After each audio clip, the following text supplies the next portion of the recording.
see what I do. I'm going to get off headphones for a moment. I need to clean my glasses. Oh, go right ahead. Be back. Not a problem. Hey, Ethan. Hey. How you doing? I'm doing great. How are you? All right. So this is the warm-up before we get started. That looks good. Nice. You've set that up well.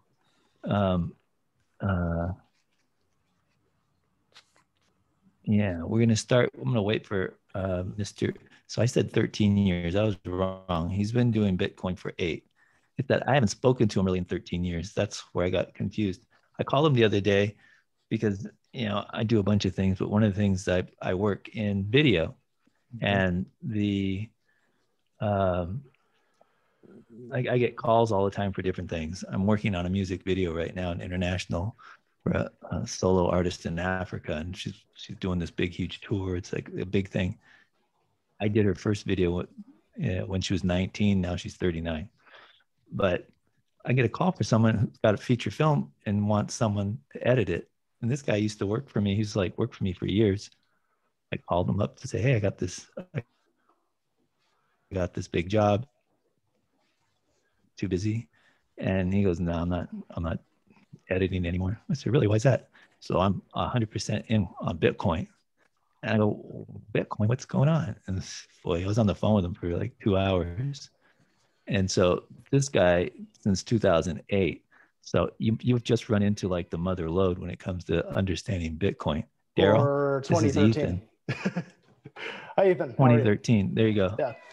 I wasn't there before Bitcoin started, which would be advantageous, I guess. Right. Awesome. And we have a couple. Yeah.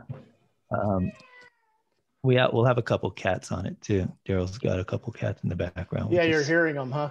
I like them. I like the sound effects. Yeah, it's good. It adds to the aunts. So let's before we start. I think your picture looks pretty good. Ethan's looks fine. We just tweaked Daryl's. So I'm recording both. Well, it's going to be in Zoom. And then in the Zoom, we also have, I'll be taking that and dropping it into a podcast.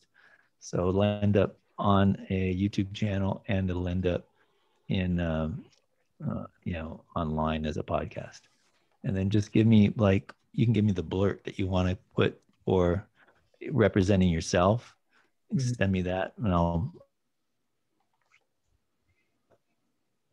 send that, whatever you want to put in the description, I'll add that to the podcast and in the YouTube channel.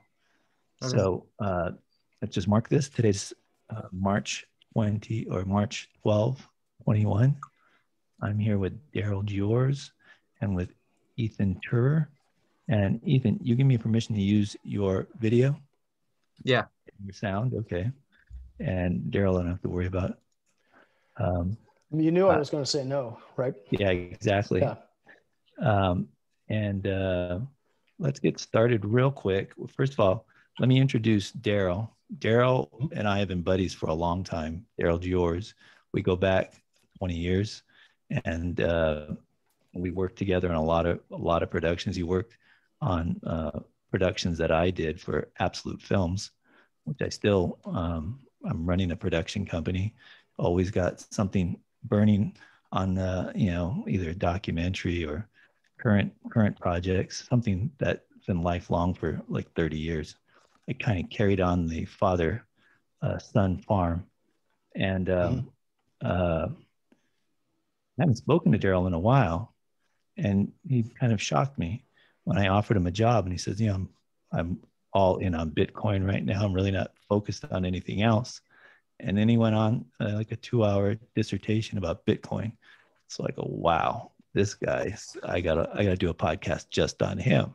And then I'm teaching podcasting right now as one of my sidelines at school. It's actually my main line. And we've got, 100 students doing podcasts. One of the things is you got to collaborate. You got to find people out there and go do a show with them. That's how you multiply your whole game. And so I popped on, and you're the first person I saw, and you were looking for interviews. I go, here, look, let me show you how it happens.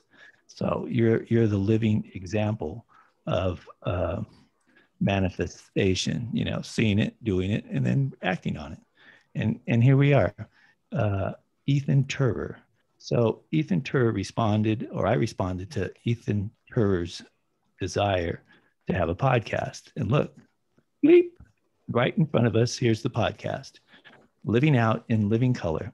So tell us a little about yourself. I mean, your book is, I think, the most apropos thing. As soon as I saw what it was that you were behind, the next gold rush, how crypto will change everything.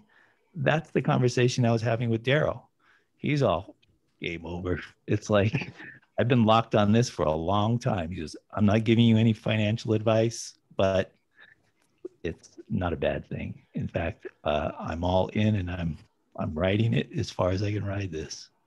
So I think that would be a good thing to start with on your behalf, is to inform the audience that we are not giving any investment advice at all during this entire podcast. Thank you for that. That's always, that got me in trouble in my life. As it was worst. It wasn't with my own family. When you give financial advice and it doesn't play out like you thought it would, and then you realize, some people aren't gamblers like maybe I am. I'm okay to gamble, and high stakes, low stakes. I mean, I kind of know what I'm willing to lose, but that doesn't work for the next person. When they listen to you and they see like, well, you're doing pretty good. And they were all in all of a sudden. Now they're like, well, and it doesn't go well. Now so yeah, absolutely. I'm clear now as an example of anything in the stock market, anything financially. It's money is like going to a casino, and if you understand the house and you're in on the house, maybe you got an advantage, right? So I think with Bitcoin, you can say that you're part of the house. It's something that internally, it's a gamble if you understand it. Well, we don't know we don't have a crystal ball. We don't know what's going to happen tomorrow. So yeah, Darryl's absolutely right. That's the first thing he told me. He goes, look, I'm going to tell you a bunch of stuff, but first off, I'm not giving any financial advice. I go, wow, that was smart. This guy is not going to be responsible consciously for anything that leads me to like empty my bank account. But so with that, why don't you give us a little background, Ethan? Sure. I just wanted to add real quick that when I've been interviewing people for my book, that was one of the things that came up, was that this isn't financial advice. This is for educational purposes only. I think it's really important that you start off that way so that everyone's on the same page. So yeah, let me give a quick background on my book. This is something that I had an idea for this book 2 years ago, and it wasn't until the pandemic where I thought, you know what, maybe I should actually work on this.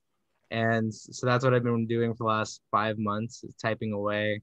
I've written over 40,000 words. I'm in this program called the Creator Institute. So I get to work with a lot of amazing authors and editors. And my plan is to publish in August of this year. So that's just the quick background. The idea for the book, The Next Gold Rush, I will say is that I, became fascinated with Bitcoin and cryptocurrency in 2018. All right, and that there's like a bubble where everyone wanted to get in on Bitcoin. No one really knew what it was. I was starting to go down that rabbit hole back then, and a lot of my friends also were really curious, but no one really knew what it was. And the more I learned about it, the more fascinated I became, and it's become a common part of my life for like 3 years now. So much so that I wrote a book to try to explain it to other people, because I feel like you start to have the same conversations over and over again. And the best way you can educate people is at scale with a book or a class, a podcast. And so I really think that the more people that know about Bitcoin and cryptocurrency, the better people will be, because of the power this technology has for decentralizing. And I'm sure we'll get into this more, especially because of Darryl's shirt. But yeah, I really think that it's more about empowering the people with cryptocurrency, and that's why it's so amazing. Just to launch, kind of for those that aren't up to speed on Bitcoin, just it's how it entered into the whole into the arena. the 2008 Satoshi Nakamoto shows up, and he a year later, that's 2008, 2009, he kind of dropped the open source where people could really get a handle on it. And then fast forward to the the black market, where it really showed its true value and its kind of proof of concept. Um, and the Silk Road just actually showed that what the potential was. And then the difference between Bitcoin and the fiat system is the fiat system has no transparency, only to the bankers. So there's no checks and balances. It's whatever they tell you it is. Whereas Bitcoin is really transparent. We don't know who owns it. We don't really know how, who's making the transaction, but you can see completely every detail of the transaction. So just on its base value in terms of honesty, it's such a more credible financial ledger just out the gate. So I think if Darryl really, he's like an early miner, I'd be interested in taking us kind of at the beginning of your interest in it. What drew you into it, and then what did it take to set up your mining? Okay, well, I have a story that a lot of people will recount, in that I didn't take it seriously the first couple times I heard about Bitcoin. I was like, what is this magic internet money, and people waste energy to mine it? It sounds like a really big squandering of energy and pollution, and why would you possibly do that? Until one time in 2013, actually it was nearly 8 years ago, because it must have been March 31st that this happened. I heard a little bit more about the fundamentals of how it works, and that inspired me to go look at the white paper. And after looking at the white paper, it just started dawning on me that, wait, this is something totally new, because as you mentioned, with the Federal Reserve and how fiat money is managed, with Bitcoin, there's nobody in control of it. Basically, you have miners who are securing the blockchain, and we don't need to go into the weeds about what all these terms necessarily mean, but just that it's an open ledger that has an accounting of who sent who different denominations of Bitcoin, and currently who owns what. And that's secured on something called the blockchain, and people mine that, but anyone can mine it if you have the proper equipment. So it's this democratic thing. There's no one top down saying, you're going to be a miner and you're going to be a node and all this other stuff. Just anyone can voluntarily jump in and out of this network as they please. And also the creators of it, whether it was an individual or a group, known as Satoshi Nakamoto, left the stage without revealing who they are. And that way, if they happen to have some secret backdoor to the entire enterprise, no one was going to be able to coerce them into giving it up. And since it's also open source, it can be analyzed, and we know there's not a backdoor. So it's this pretty egalitarian way of bringing money back to the people. And once that dawned on me, I thought, wow, I got to get my hands on some, because this sounds really important. It also didn't hurt that in previous times when I heard about Bitcoin, it was probably under $1. And I have a thing where I sometimes do like science work on my computer, where I just let the computer run on folding proteins and stuff like that for medical science. And it's not anything that is hands-on or whatever. But the first couple times I heard about Bitcoin, I thought, well, would it be selfish of me just to mine some Bitcoin on my own and maybe make $2 or $3 a day? It probably would have been several Bitcoin a day mining it. And I thought, you know what, I'll just keep donating to science, because I don't need that $3 or whatever it is. But then this other time in 2013, when it came back to my attention, it was about like $50, $60 in the marketplace. And I'm like, how does it go from under $1 to $50 or $60 in a couple of years? So at the time, there weren't really great ways to get a hold of it. There's a thing called local Bitcoins, where you can take cash to a center where one of these meetings is going on, And you basically do it like almost like it's a drug deal or something, where it's like, hey, I brought you a load of cash and you're going to send me some Bitcoin and I'll check it out on my phone and make sure I actually received it. And then all's good. That seems a little iffy, you know? And then at the time there was an exchange in Japan called Mt. Gox, which was formerly a Magic the Gathering trading card exchange. And to get my money over there from my bank, I had to use basically like some Russian version of PayPal. And I'm dealing with an exchange in Japan. And it just seems so like, you know, there are so many ways my money could get lost along the way. It's going to take forever to get there. It just seems so convoluted that I came to the conclusion that my best way to obtain something that early on would be to mine.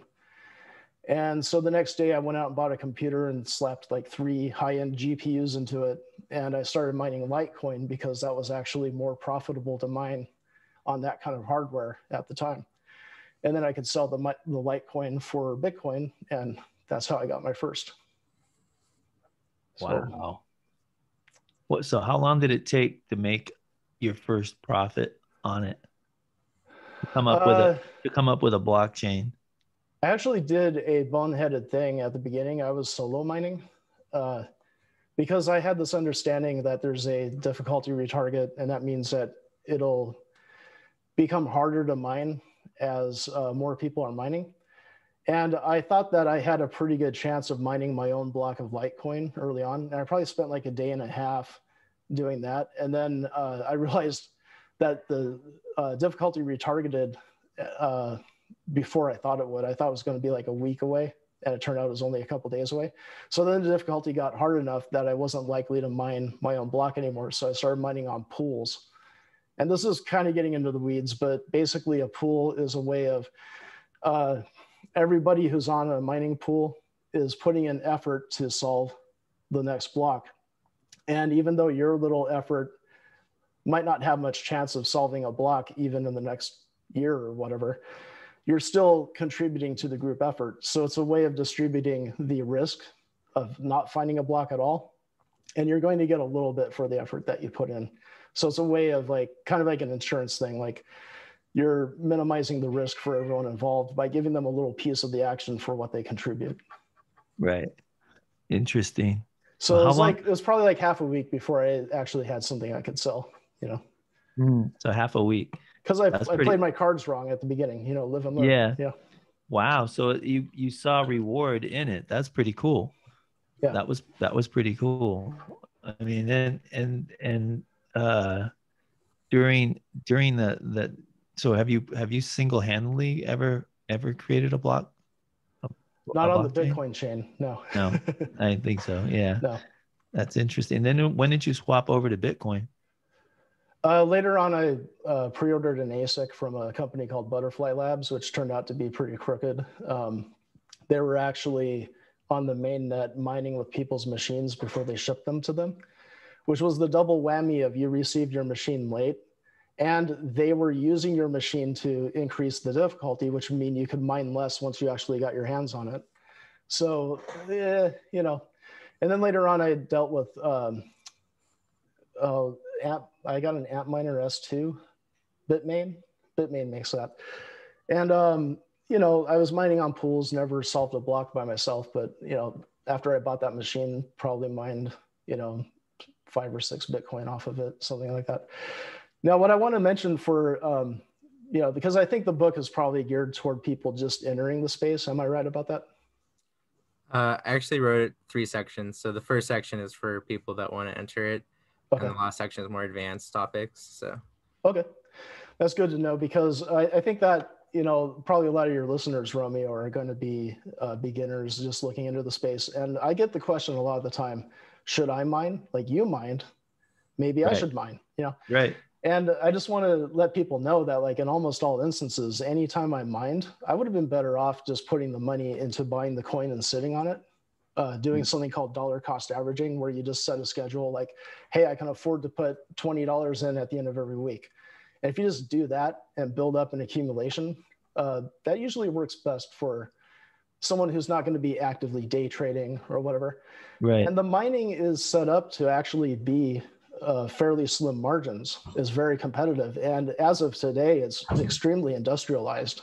Like if you don't have access to cheap energy or warehouses where you can put oodles and oodles of these specific mining machines, which by the way, the mining machines that mine Bitcoin right now, that's all they do.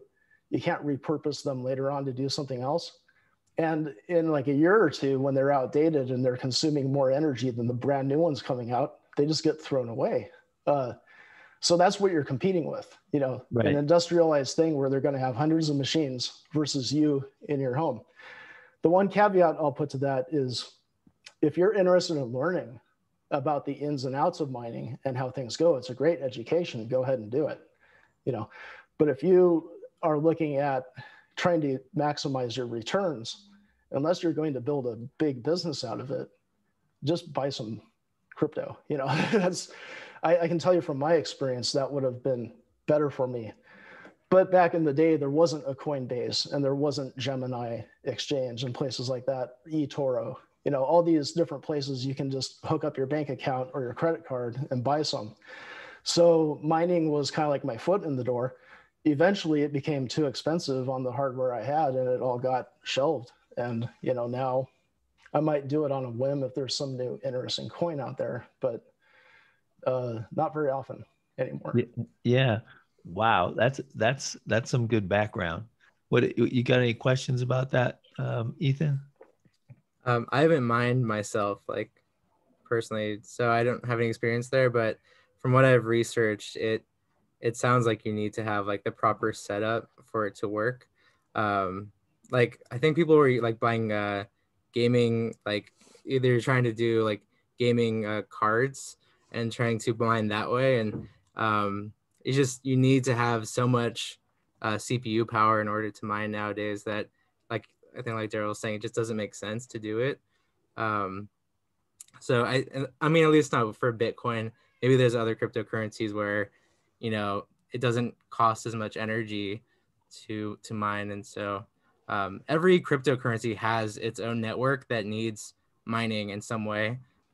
So just because you can't do it on Bitcoin doesn't mean that mining isn't a valuable tool in the cryptocurrency space. But I wouldn't know personally about, like, I can't say, hey, check out this cryptocurrency because this will be the best use of your mining capabilities. So that's kind of all I have to add there. What did in your book, you know, it's interesting, you know, it's like doing a thesis and you're with all these like-minded people that are kind of to the story.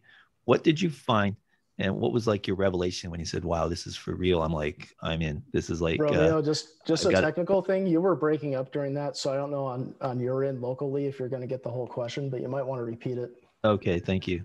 Mm-hmm. I'll slow down. My connection isn't the best, unfortunately. Mm-hmm.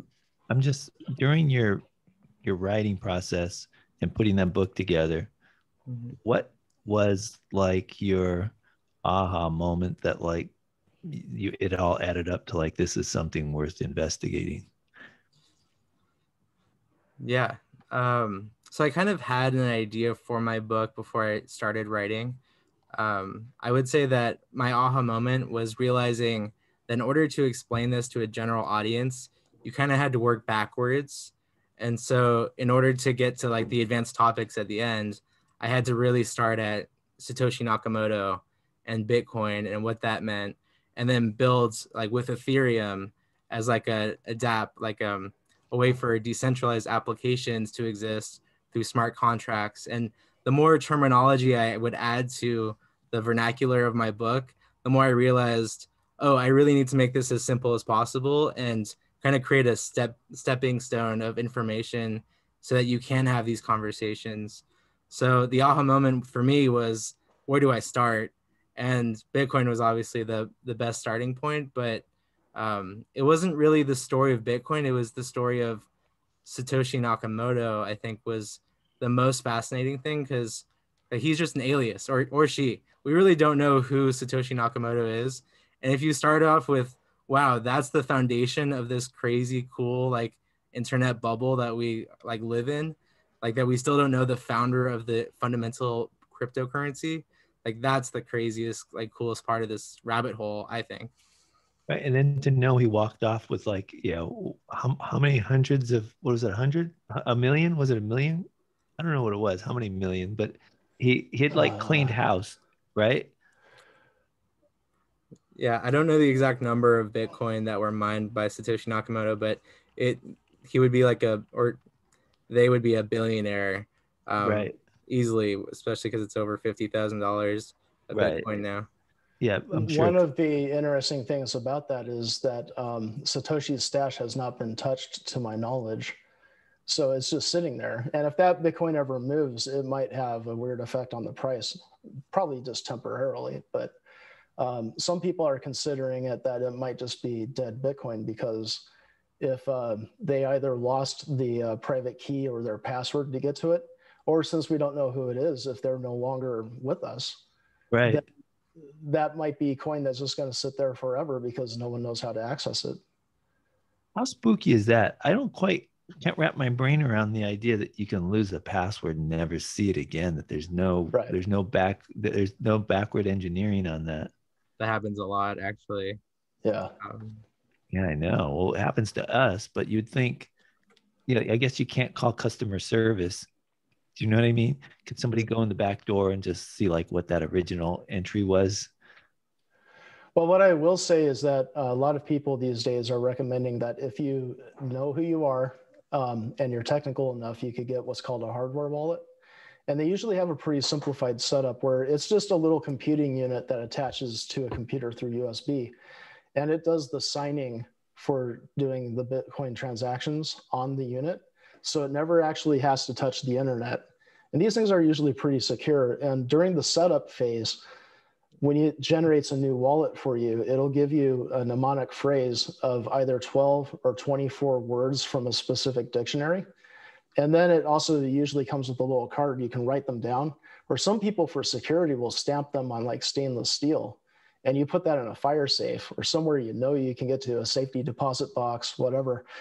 And those 12 or 24 words are basically your keys to the kingdom. You can smash that hardware wallet with a hammer, get a new one, just get a compatible wallet, whether it's software or hardware, put in those 12 words, and there's all your funds again. So it's not exactly rocket science, but it's not the kind of thing that someone who's brand new to technology is going to really grok. And for some people, it might be better to just use a custodial account like Coinbase or something like that, where if you bought your coins on there, you can leave them on there. If you're very sure you won't mess it up, try to get it on some wallet you have on either your phone or a hardware wallet where you'll manage the mnemonic phrase that gets you back in. But if you think you can't do that, if you don't live in a secure environment, or if you just don't think you have the chops to manage it, then keep it on a custodial exchange, because that's at least good enough security. Bad things could happen. There could be government seizure and who knows what else. But those are the risks you would take versus the risks you take upon yourself when you try to manage the private key by yourself. Then it's all on your shoulders. And if you're constantly losing your email password, you might not be a good candidate to attempt to take that responsibility. Right. I mean, if you have any like proficiency with the internet, I would say it's not that difficult to have your own wallet. And it's getting easier every year or two. Hardware wallet, like I showed mine. I have a Trezor wallet. I bought it actually so that I can learn about it and write about it for my book. But I would say that the easiest thing you do is like an online wallet. Like, so if you get a online wallet, it's still the same process. You have to you're responsible for your private key. But I will say that it's still safer than keeping it on an exchange. And exchanges have been known to be hacked the most. Because if you think about it from a hacker's perspective, the best ROI is hacking an exchange because they have all of the cryptocurrency. And so if you're storing your cryptocurrencies there, then that's the most exposure you could get to losing your investment. So definitely look into getting a wallet, whether it's hardware or software. Yeah, So- I can't disagree with that. I just say though that like you have to just assure yourself that you're ready for it though, you know. But if you've been using the internet a long time, you're probably fine, you know. So yeah, well, so what do you think of just the last kind of the big leap that took us into like another orbit and then the correction it's going through? What what brought that about, and what what do you think is in store for Bitcoin? I can jump in if sure, you yeah, want, sure. Daryl. So I think the difference between like this, I would say, pump or rush of investment versus like 2018, that bubble, is the institutional buy-in. The fact that there's, you know, companies like PayPal and Tesla that are putting Bitcoin on their balance sheet, it's adding more credibility to this network.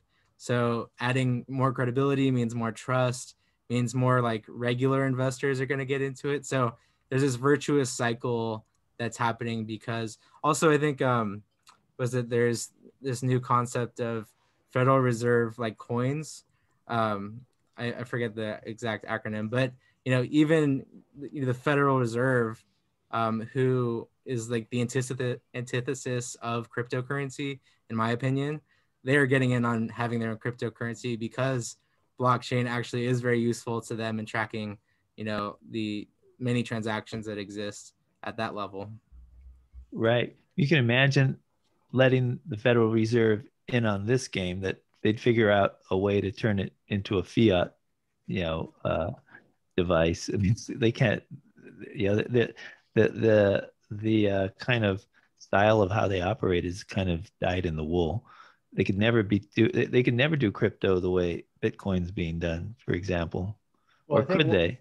well, I think like a good starting place would be, is it going to be open source? I don't think so, because the NSA and a whole bunch of other people want a backdoor into the thing. So they're never going to release the source code to that thing. And you know that no matter how they pose it as being open and decentralized, it'll be anything but. You know, they're always going to have a way to manipulate it. And so in a fair competition between that and something that actually is decentralized, I know which one I would put my dollars behind, so to speak. Right. The acronym I was looking for, it's the was it the Federal Reserve? I just looked it up. Sorry, I lost it. Oh, CBDC. So it's Oh the yeah. central bank digital currency, and that's like a new phenomenon that hasn't existed before in this space. Um, Almost sounds like a marijuana stock or Right. I want some CBD coin. yeah, exactly. Which I'm sure there probably is one, because there was a cannabis coin back in the day. I mean, it's not like these coins go away, but they drop sometimes to nearly zero. And then, you know, all the exchanges drop them because there's no trading action, et cetera. Yeah. Yeah. What do you make of all the competition? Who stands anywhere near Bitcoin that you can basically trust, that I mean, you personally have like you've had a good experience with? Well, you want to take it, Ethan, first? Sure. I mean, Right. if you look at coin market cap, Ethereum is number 2 in terms of overall market capitalization. But no one really comes close other than that I can think of. I mean, Bitcoin Cash is Bitcoin essentially before the fork. So that in a way is the closest to Bitcoin, but they kind of lost their power, the network. And so they've been hacked multiple times. They have the 51% attack. So I don't know if anyone comes close to actually taking over Bitcoin. I've heard many people claim that they're going to be the cryptocurrency that does that. It's just a hard thing to kind of imagine, because you need to get Bitcoin in order to get into this space. It's really still like the godfather cryptocurrency. And until that changes, I don't see how anyone can overcome Bitcoin. Yeah, I tend to agree with that statement, especially after seeing so many other so-called competing coins just kind of dwindle into obscurity. There are some that tend to stay around. As mentioned before, Ethereum has a lot of really interesting capabilities to do smart contracts. It's built differently from Bitcoin. In a way, you could say that Bitcoin is built simply with a set of scripting that can do some things, but it can't do certain complicated smart contracts. And that's more of a feature because that makes it a lot easier to analyze a contract and tell exactly what it's going to do and how long it'll take to execute. But something like Ethereum is Turing complete, which means it's a completely programmable computer that exists distributed online. And when you give somebody that much power, you don't know if the script will eventually result in an infinite loop that'll just keep eating up computational power. And you can never really tell exactly when it's going to end because it's Turing complete. Like those two things just go hand in hand. So I consider Ethereum to be very interesting, but consider it maybe like a higher risk thing to go into because they seem to be about developing things kind of like Facebook does. It's like move fast and break things. And if a smart contract collapses, oops, we'll do the next one better, you know? And they also proven that they do not believe in immutability, which is something that Bitcoin has. Basically, after a block has been cemented in the blockchain back an hour or more, it's very, very difficult to do all of the proof of work necessary to go back and change those transactions. But on Ethereum, in some of the earlier days, there was a smart contract called the DAO that people were getting maybe a little too ambitious with it because people kept, like the people developing the DAO were expecting, oh, we might get a few $100,000 invested in this thing and it's going to do automated trading and, you know, you'll receive dividends from it. And it's going to be kind of like a corporation on the internet that doesn't have any employees. It's just running off of scripts, you know, sounds really cool. However, people, you know, it caught fire. And after a while, there were hundreds of millions of Ethereum vested in this thing. And somebody found a back door pretty soon after launch where they were just siphoning off all the money. And what the Ethereum developers decided to do was we're going to roll back to before the money started being siphoned off and close down that DAO script. And then we're going to start from there again. And by the way that Ethereum's constructed, they didn't have to roll back other transactions that happened after that point. They could actually go back to the DAO specific transactions, cancel those, and then start the blockchain from there again.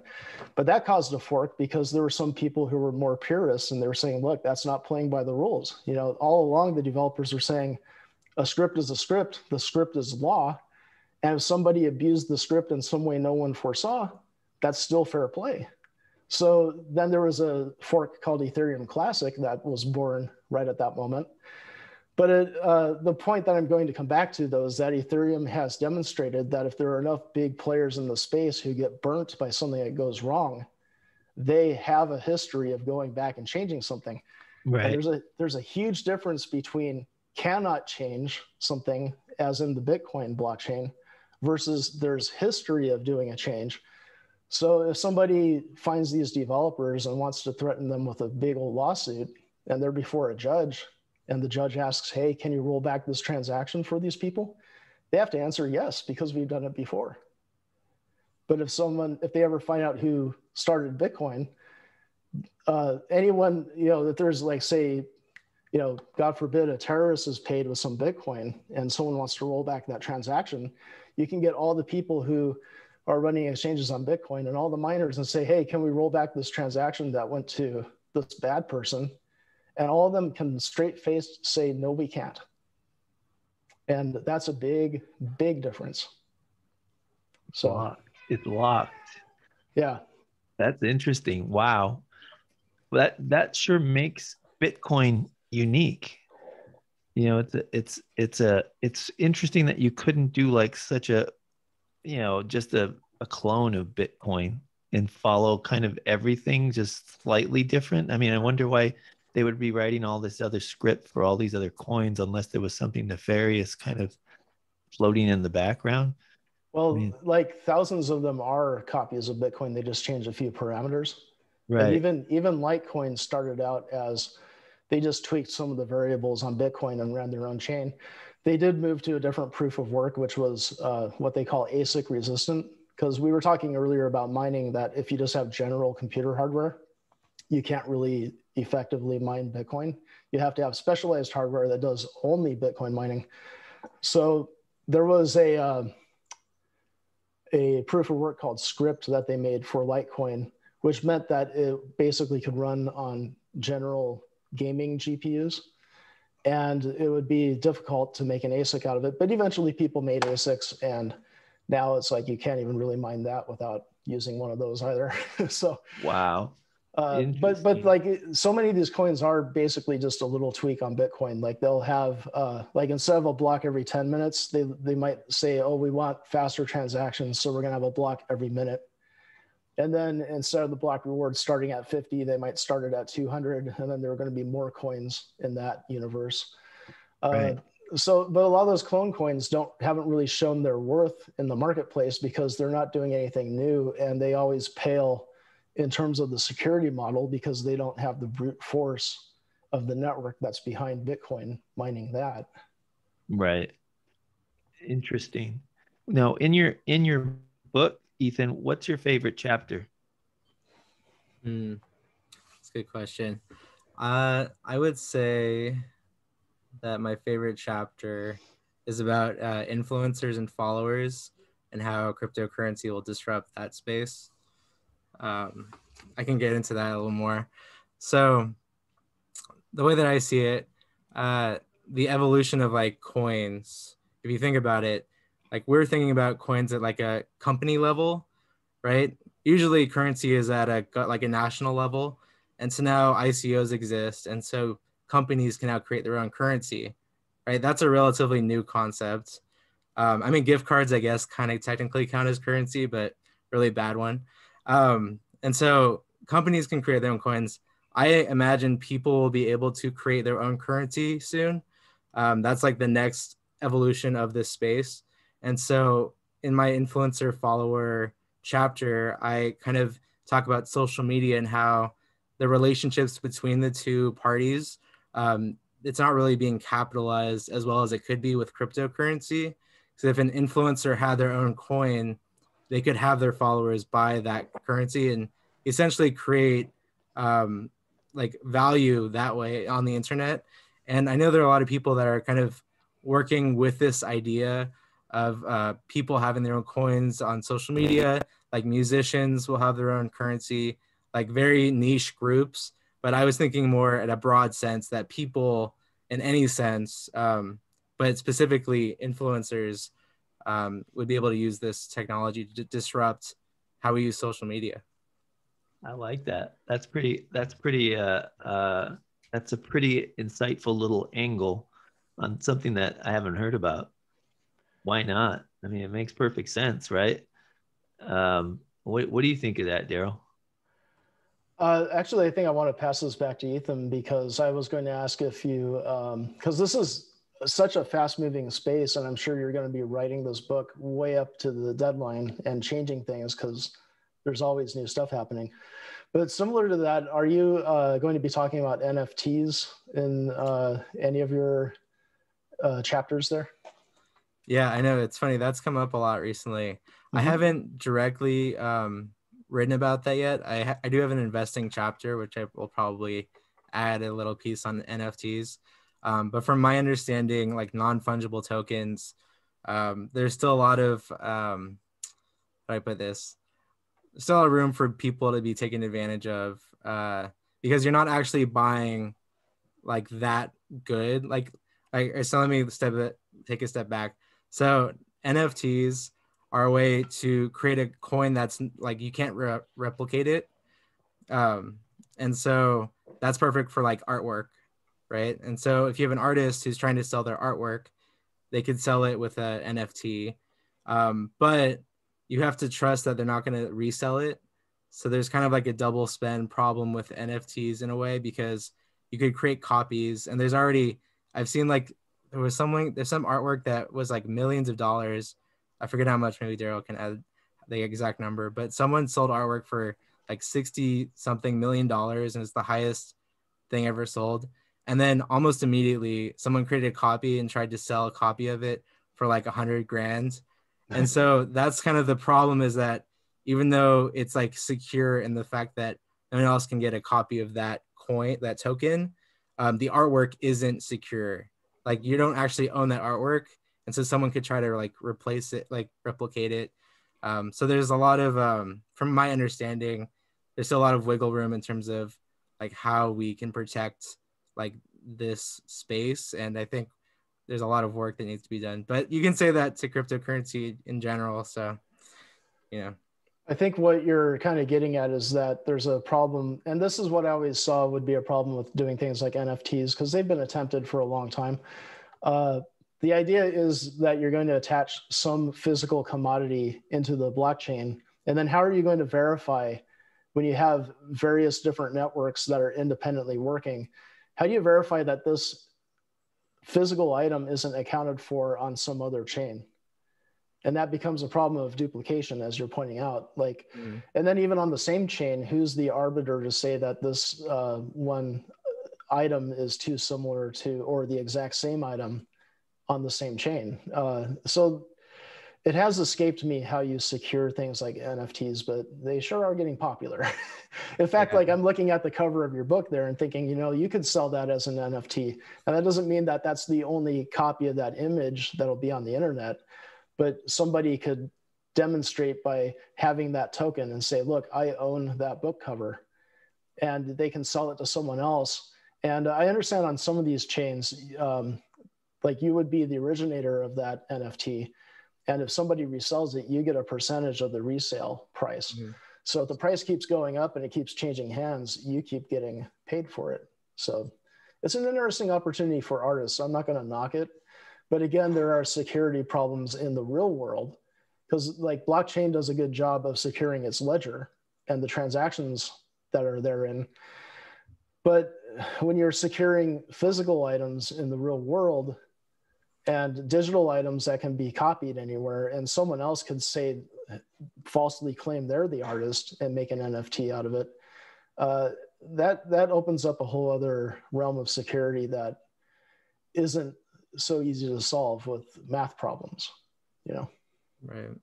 And I feel bad in some certain like cases where people hear about something, it gets hyped up, right? This happens a lot with the internet. You see like the hype, everyone's talking about it. No one wants to like miss out. So there's this FOMO aspect. And so without really understanding what NFTs are, you want to buy them. And so that's where it becomes a gamble. You're not really investing, you're gambling. Because like if you don't really understand the technology, like it's the same thing with my book where I try to explain investing, but in order to understand investing, you have to understand the fundamentals of what a blockchain is. And so it's the same thing with NFTs. If you don't understand a blockchain, you don't understand that it's not actually, you know, the actual physical like item is not protected like in a sense that it's just a record of it. Like you're securing a record of ownership, but that doesn't mean that you actually own the good in real life. Like there's a lot of like gray area here. And so you need to understand a lot just to be able to buy an NFT. And I don't think people are doing the education part. They're just buying because of the hype, which I don't recommend. Yeah. And a lot of people own various versions of Pepe the Frog, you know, because of this. So yeah, exactly. I mean, look, I'm an old precious metal guy, and I'm like, I like tangibly holding it in my hand.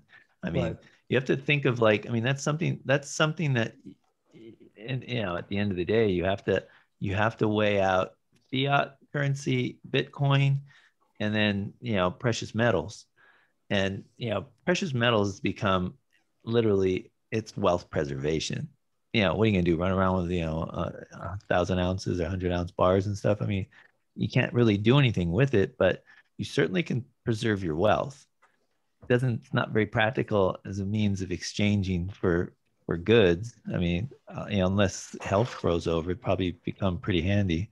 But I mean, the truth of the matter is, so you're mining, and it's kind of interesting that Bitcoin uses the same terms. It kind of like gives it some tangible familiarity that this is like, wow, someone's got to mine it. So there's actually real work going into it. And then you just have to wonder, is it secure enough that I could rely that it's going to be there when I need it? Can I, or how close is that to evaporating at any moment after I've invested hard fiat money into it or my precious metal empire into it? I mean, that's the part that's really scary because it's all living in a digital world. Yeah.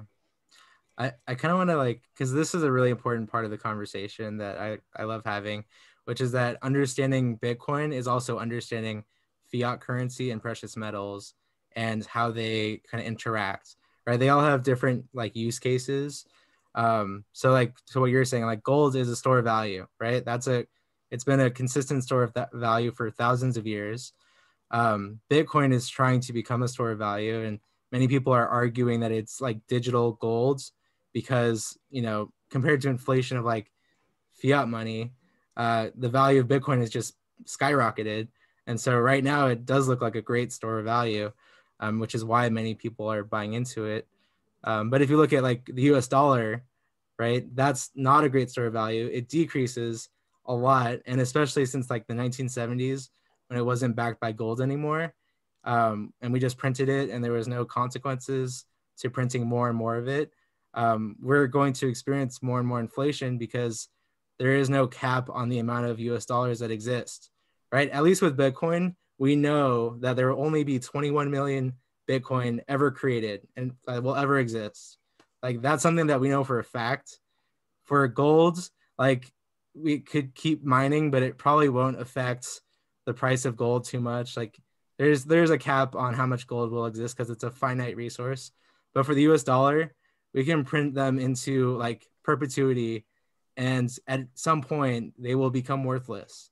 Like that's basically guaranteed, and it's just a matter of time until that happens, especially when we've like printed trillions of dollars in the last 10 years and we don't think there's not going to be any consequences for that action. So just I know that yeah, you're absolutely right. The truth about the whole dollar system and how they're able to play it in such a pyramid scheme for so long is a testament to like the global stranglehold of the international bankers' ability to manipulate currency, and how, when you got gangsters and you're dealing with casinos, and the casino has a casino in every major city, and you can't buy into it unless you're using our dollars. It's really amazing how far out into Funnyville we can go with how much money we can borrow. It's I don't quite you know I don't quite get how we're supported by foreign countries and how they'll keep buying our treasuries. It's really, they've got to believe in it, right? I mean, I guess there's no place else to look. I don't know. Well, catch this. There's a story here that 22% of the circulating USD was printed in 2020. Right? I mean, it's just accelerating. So basically what I think is happening here is, if you think of different global currencies as an armada of ships, the US dollar is the one that's sinking the slowest. So all the rats are leaving the other sinking ships and getting aboard USS dollar. And that's where we're at. But at the same time, like you mentioned before, that there's all this new institutional interest in Bitcoin. And I think a lot of that is bearing out because of threats to the dollar and how everyone's seeing that their purchasing power is decreasing. People with retirement funds are seeing it just dwindle away to where they can barely afford groceries anymore. It takes two members of a household to support a family and even have a hope of owning a home. And all these things that have changed in, a couple generations. We look at things like we look at consumer price index to measure the inflation rate, and they've been changing things on there. Like it used to be that like to buy a steak, it costs this many dollars, and now they've changed it to like ground chuck. And now the CPI is being skewed because they're not comparing apples to apples anymore. So whatever the CPI indicates, the actual inflation is worse than that. Now, some economists will say, well, deflation is no good either. But one of the best arguments I've heard against that is, well, do we know of any particular products that keep getting better year on year and cost less? Well, if you've ever bought a TV or a computer or a cell phone, you know that's exactly what happens in that space, because the efficiencies of manufacture are getting so good that you, even with an inflating dollar, you wind up spending less for a better product in a year. So does that mean that everyone perpetually holds off and never buys anything? No, because you need to use it now. Like you're paying a time penalty by waiting. So deflationary systems can in fact work, and we have demonstrations that they do. But by the same token, inflation, everyone's playing an international game of musical chairs to see who's going to find a seat last and who's going to fall off the edge into hyperinflation. And no one knows the exact model of how the economy works because people are very hard to predict. So it's just they're basically tweaking knobs of interest rates and all these other factors. And at some point, they're going to tweak something a little past the brink, and then it's going to accelerate and collapse, And yes, I know this is one of those things that like people have been saying this for probably 30 or 40 years is eventually going to happen. But I think we can tell that there are pain points that, the middle class and the poor of the country are definitely feeling that, we have so much more capacity and so much more manufacturing and everything, yet there are so many more people living below the poverty line. And we're fighting over if we should even keep up with inflation to increase the minimum wage. And that's not a livable wage, like if you're making minimum, you are not going to be living well, So, well, that's my take. That's well, then the other thing is like, looking institutionally to pay everybody, give everybody a living, what are they calling it? It's like the British have the dole, living on the dole. What do they want to institute? They want to institute, they have a name for it. I forgot what they call it, but it's where everybody gets money, right? They just hand out money to every individual. What was that? Universal basic income. That's it. Universal basic income. Now it's become real. It's like, well, look, we're trying to do it right now with the stimulus packages. That's what that is. That's they're rolling it out. And so it's like the Ponzi scheme to keep it going, QE10. I mean, how much can you look? Let's all get some of the laughing gas while we still have it. We'll share it with everybody on the way out. And whatever it takes to keep the game going. And so imagine how far you can stretch it if you're doing it that way, and how that'll juice the economy. Look, I'm gonna give you all the credit you need until you choke. Let's just give you straight cash, and then you can go buy whatever it takes to jumpstart to keep the carburetors firing. Here's the really interesting part about this. I love the connection. I mean, I've heard it before, but the minimum wage and keeping up with inflation, like I didn't really connect it to cryptocurrency before. I will say that another interesting part about this whole conversation is that during the pandemic, we saw the stock market shoot up, right? Like that was an interesting part of this whole thing, is that, oh, the economy is like not doing well, right? Like people are stuck at home, people are losing their jobs, but the stock market is going up. What's happening there? And I think for the first time, at least in my lifetime, like I realized that the stock market was not connected to the rest of the country, that Main Street and Wall Street were just so far removed from each other that you could have this artificial stock market increase because the government is pumping more money into that sector. That's what quantitative easing is, right? They're printing money, they're putting it into the economy, and then it's supposed to trickle down on the rest of us. And we know that from, empirically, that trickle down economics doesn't work. And finally, we got some like some scraps with the stimulus checks, months too late, in my opinion. Like way too late did we start to like actually pay people to live. Like I'm surprised we haven't like done, you know, an uprising because of this horrible situation we're in and just the horrible response from the government. But somehow we're supposed to have faith and trust in the US dollar. Like, do you see how all these pieces are interconnected? And that for some reason, like we haven't, like as a general population, made the connection of the government isn't working for us. They're responding to the donors and the stock market. And that's who they care about, not us. Right. No, you're absolutely right. You're absolutely right. It's a testament though to how much the general population is willing to surrender. Just, you know, they're willing to like roll over. They don't have the fight in them, and that they're perfectly willing to wait for a handout when it comes, and that, you know, just old fashioned kind of the coalescence of groups that would march on Washington and like march on their city council, just do like what they're supposed to do. It's kind of like lost. And we haven't seen a revolt since, you know, the Capitol. That was a revolt, and for all intent and purposes, it's not a politically correct revolt, obviously, but there is hope that the population still has revolt in them. You know, Well, only got to my find a better cause. my hope has been the whole theory of you don't just change something internally, you replace it with something better.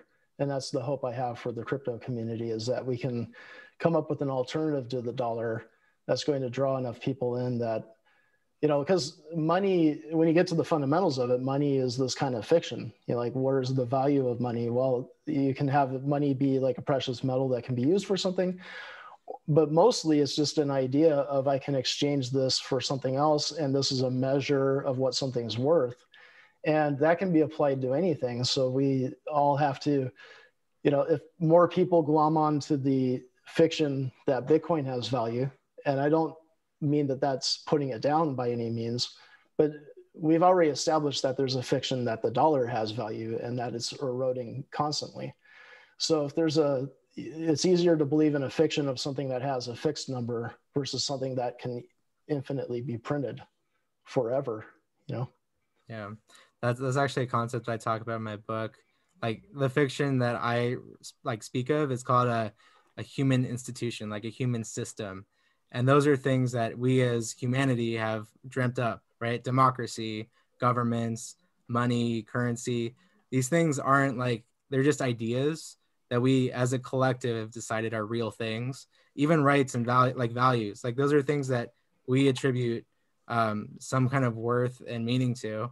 And so if we can do that for the US dollar and other currencies, why can't we do it for Bitcoin and, you know, digital currencies that are made by the people for the people, right? Like that's the thing that gets me excited about cryptocurrency, is that when we first, like, you know, made government and democracy, those were the ideals. It was like by the people for the people.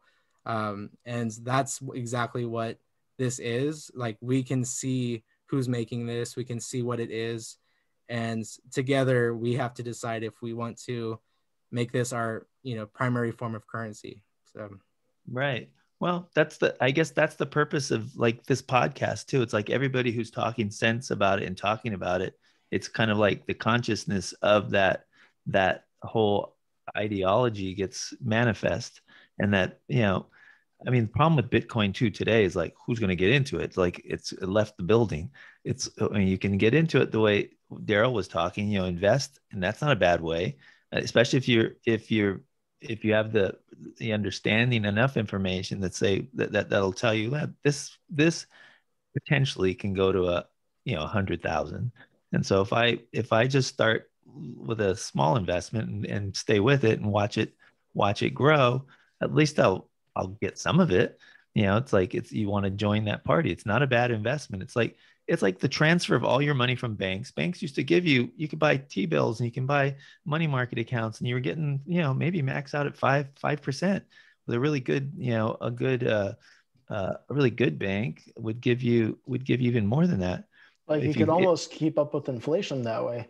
Right. But Yeah. see, the problem was they took all that away. The Wall Street took all that away, took that away from the banks and said, look, the only game in town is the stock market. So if you want to make any money, give us the bank, give us your bank account, put it in Wall Street, and let's grow it on Wall Street. And that way they can just clean you out too.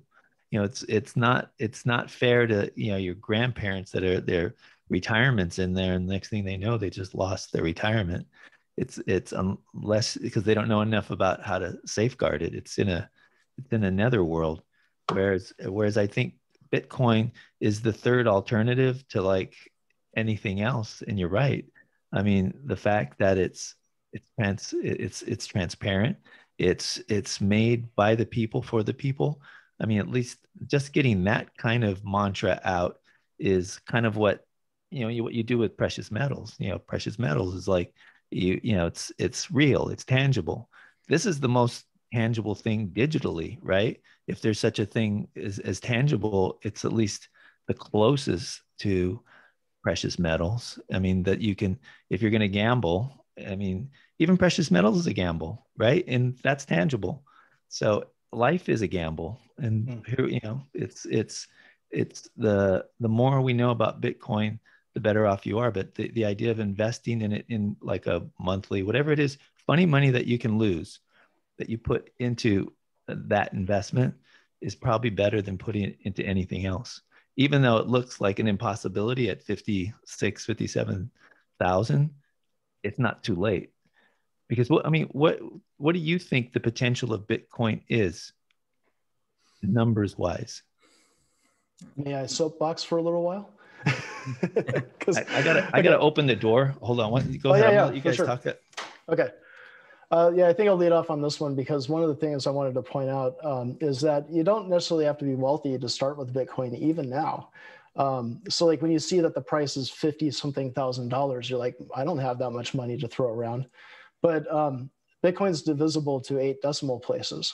So you can buy a small fraction of a Bitcoin and yeah, it won't say on your ledger that you have a whole Bitcoin. And there's this unit bias where people like whole numbers and everything. But if what you can afford is 1,000th of a Bitcoin, and then next week you can get another 1,000th or whatever, that's fine because if Bitcoin keeps on the trajectory it's on, you'll be doing pretty darn well. So don't be afraid of owning just a little bit. And I know it confuses the mind to see 0.000 whatever. And the thing I'll say also about Romeo indicating an upside. I would say that I've seen enough boom bust cycles that I kind of anticipate that we're in the middle of another bull market.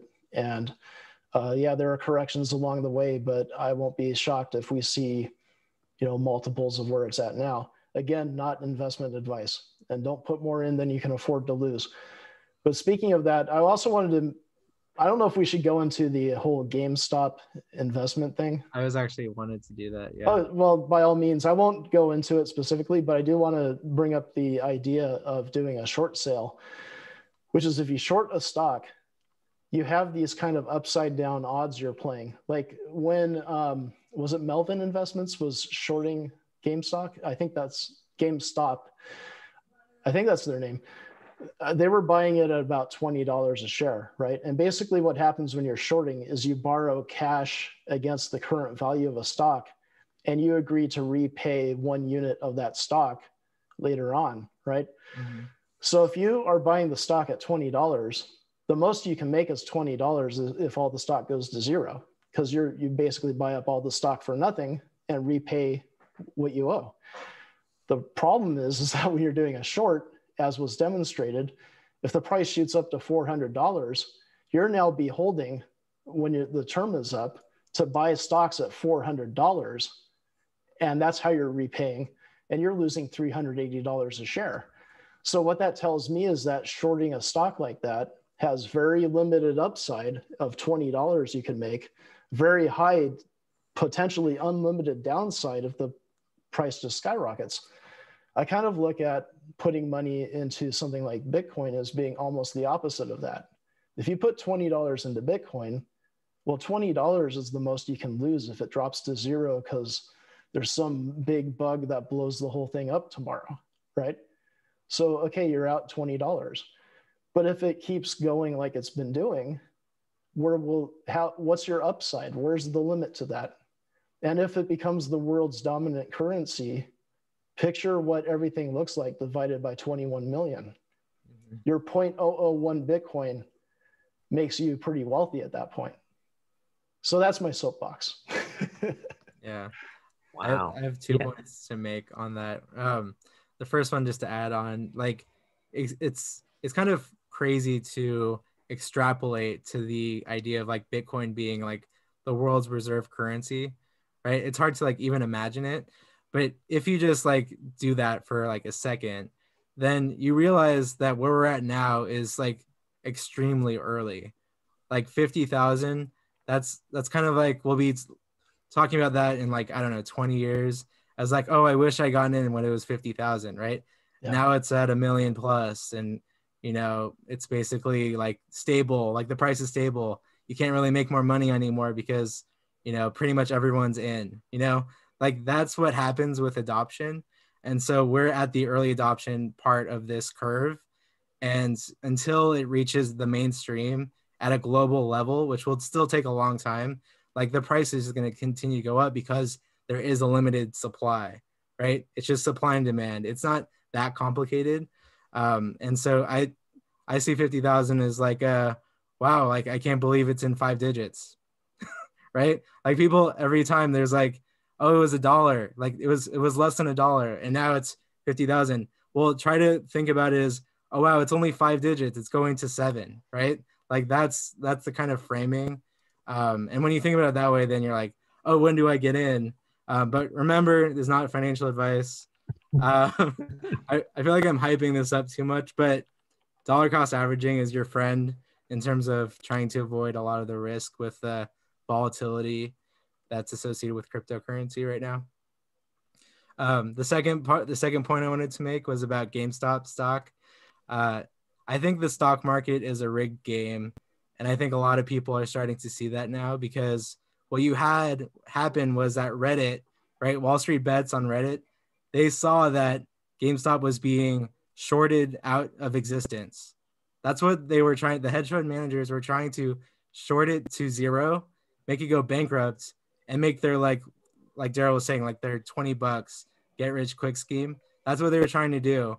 And then all of a sudden, all these retail investors started buying GameStop, and then they stopped that from happening because they actually own Robinhood. Robinhood's customers are these hedge fund managers, not the retail investors that are investing on there. So if you use a product and it's free, then you are the product, right? You have to start thinking that way. I deleted Robinhood right after that happened, because I realized that Robinhood's not my friend. No, I gotta do that next. I mean, yeah, I couldn't sell. You couldn't sell. I mean, I was up really big with Dogecoin, couldn't sell. I mean, it was like the most rotten thing you could do. And I'm still with them only because I'm trying to even out my bets. But I'm on my way out too. I'm gonna join what Darryl suggested with Gemini. Am I mistaken, or can you not pull your crypto off of Robinhood? I've heard stories about that like you can buy Bitcoin and Dogecoin on Robinhood, but then you can't transfer it out. You can only sell it for dollars again, from what I understand. Yeah. So this is really interesting. I didn't realize this until after I like bought a lot of Bitcoin in Robinhood. You're not actually buying Bitcoin when you buy Bitcoin in Robinhood. What you're buying is like a clone security that like kind of tracks the value of Bitcoin. And so you're not actually part of the Bitcoin blockchain. There's no like connection there. It's just, hey, I want to buy something that's going to increase in value, hopefully. But it's not actually a cryptocurrency. It's more like a cryptocurrency clone. And so if you sell it, you can sell it for money, but you can't like exchange it for another crypto because you never had crypto to begin with. Yeah. And that's another problem that happens with the stock market, is that all the stocks are basically proxies to these paper notes, and they get duplicated. So sometimes if you try to add up all of the different places that are selling a particular stock, there are so many more shares than are actually on the books up for sale. is ridiculous. And that's another thing that can be cleaned up, that, you know, if in the future there were NFTs that were managing basically the stock market of the future, then the ledger would take care of who owns what, and you wouldn't have this vastly confusing, corrupt paper trail that allows people to cheat the system. And let's not even get into fractional reserve banking, right? Like high frequency trading. That might be a topic for another day. I don't know. Yeah, well, I say, what have we gone here? We've gone over an hour. This has been pretty good. We've only scratched the surface.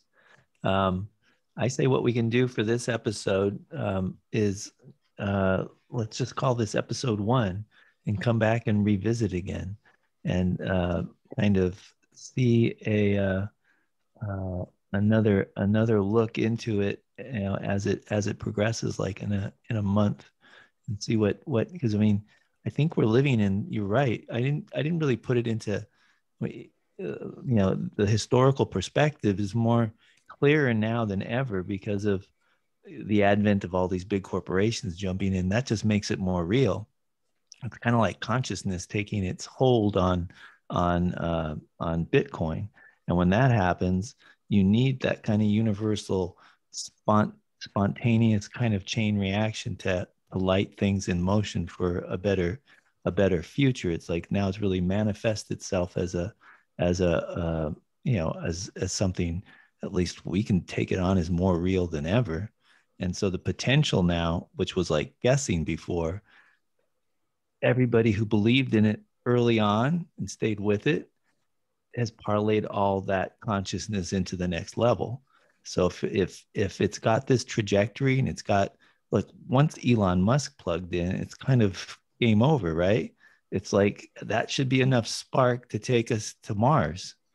And if that's not enough of a catalyst to get you on board, at least with what seems to be a good, you know, a good ride, I don't know what else is. I mean, even understanding that you're not out of the game at 57,000, that kind of remark you made, Ethan, is big, because the scope of where it's headed is, look, if you're talking about it becoming like a global currency, that's absolutely nuts. But that's the kind of thinking that you have to manifest, especially if you're in on it. And if you understand that there's no real competition, not honest competition, you know, it's a great conversation, especially about those that want to be, you know, that want to be informed about the potential for financial freedom, or at least some security. I like the phrase you used there, because there's a typical phrase about the price of Bitcoin or any crypto: to the moon. No, let's make it to Mars. Yeah, right. Get your ass to Mars, right? Yeah, let's do that. I like it. That's awesome. All right. With that, you got any closing remarks there, Ethan? Yeah, I just want to plug my book real quick. I know I've been talking about it this whole podcast, but I'm doing a pre-launch campaign starting at the end of the month. So please check out these links this way. Check out the links on my Zoom backgrounds. The best way you can reach me, I'm a very accessible person. If you have any questions about cryptocurrency, I'm very happy to answer your questions. I feel like the best value I can add to this community is to try to educate people, which is why I wrote a book. And yeah, please look out for my pre-sale campaign as well. Thank you for having me, Romeo. It's been great. Absolutely. No, thanks for being a guest. And Darryl, you got any closing remarks? Yeah, first of all, I can't wait to see the book. I'll be picking up a copy, I'm sure. Also, wanted to know if perhaps there, in the meantime, before the book comes out, are there any other books you would recommend, or any people to follow on Twitter that you think are very interesting? Yeah, that's a great question. I feel like I've followed so many people. The Winklevoss twins seem to be the most active. The Winklevi. Who else? Vitalik Buterin. I always feel like he adds a lot of value in terms of like what's next coming in technology in this space. Book wise, I've read like the Bitcoin Bible has been really interesting. What's this other one I got? The Bitcoin Standard. This has been like really helpful tool for my understanding of Bitcoin and cryptocurrency. And there's a lot of great YouTube channels as well. Crypto Casey has been a really great tool for understanding a lot of the basics. So hopefully that helps. Okay. Yeah. And I'll put out there too that I haven't been personally pushing my views on Bitcoin too often, because people I podcast with are not like into it as much as I am. So it's almost like pulling teeth to say like, hey, can we do a crypto episode? And I think like I did one with my podcast Incoherent Ramblings in 2014 about decentralization, which kind of covered all kinds of aspects of crypto and decentralizing all the things, you know. And that podcast is at iamrambling.com. And then myself, I've just been doing Let's Plays and some various videos at EGOS.live. So if anyone wants to check me out, it's there, but not a lot of crypto info, but I might add more as we go along. We'll see. Yeah. When I told Darryl about this, and he like jumped to hell. Yeah. He goes, hey, maybe we can do a bunch of shows, because, you know, I like talking crypto and I want to learn more about crypto. And so, you know, maybe I'll find a third person we can bring into the conversation. I think it could be the beginning of something fun, and get it out there and redo it again, because the crypto story is just beginning, and it's fun just to be, you know, to be in on the conversation. So expect this to be our this is our launch for a crypto series. So expect Ethan to be back and Darryl to be back. Congratulations on your book. I'm gonna stay up with that. The next gold rush. Now was it now? Cryptocurrency will change everything. Oh, how cryptocurrency, and it will, right? It will change everything. It's an excellent title. Can I get Darryl, an amen? amen. Yeah. Yeah. Preaching to the choir. All right, gentlemen. With that, I want to thank everybody for watching and listening to the Romeo Carey podcast. Live on the crest of the wave. That means consciousness is everything. I just did a root canal, by the way. I did a root canal without Novocaine. And do you know how you do it? You ride on the crest of the wave. That means the pain is back here, but I'm way up here. And if you're way up here, that means you're living in the moment. It wasn't a root canal. It was just a filling. But I did freak out the dentist. I don't think I could do it for a root canal. That'd be a little too much. Anyway, gentlemen, thank you. God bless. And we'll see you next time. All right. So I'll end this. And hold on. Let's just stop the recording. We'll close this out in a sec. Where's our record here? How long does it normally take?